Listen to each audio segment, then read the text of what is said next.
কারো অন্তরে অন্যায়ভাবে আঘাত দিও না, পারলে তার জীবন একটু শান্তির ব্যবস্থা করে দাও। সুবহানাল্লাহ। উম্মত, কারো দোষ পেলে জগতে বলিয়ে বেরিয়েও না, অন্যের দোষ পাইলে দোষকে গোপন করে তাকে ইজ্জতে রাখো, তার ইজ্জত হেফাজত করো। উম্মত রে, মানুষের চোখের মধ্যে পানির কারণ তুমি হইও না।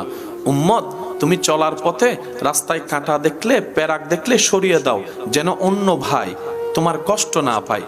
উম্মত রে, এক কথায় পৃথিবীর মালিক আল্লাহ তোমাদের কাছে আমানত দিয়েছে, আমানতদারিকে আমানতের মধ্যে রাখো।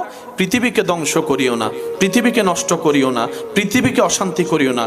কোরআন যে কথা বলে, লা তুফসিদু ফিল আরদে, রব বলে আমার জমিনে তোমরা ভাড়াটিয়া থাকতে দিয়েছি, মালিক কাউকে বানাইনি। সুতরাং জমিনে তোমরা ফাসাদ করিও না, অশান্তি করিও না, তর্ক বিতর্ক করিও না, জামিলা করিও না, রক্তপাত করিও না।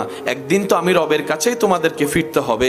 নবী বলে, উম্মত রে, যেভাবে পারো অন্যকে ভালো রেখে নিজে ভালো থাকো।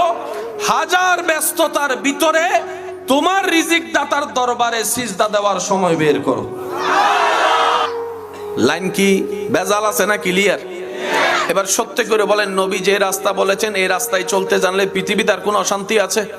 পারিবারিক অশান্তি আছে? সমাজের অশান্তি আছে?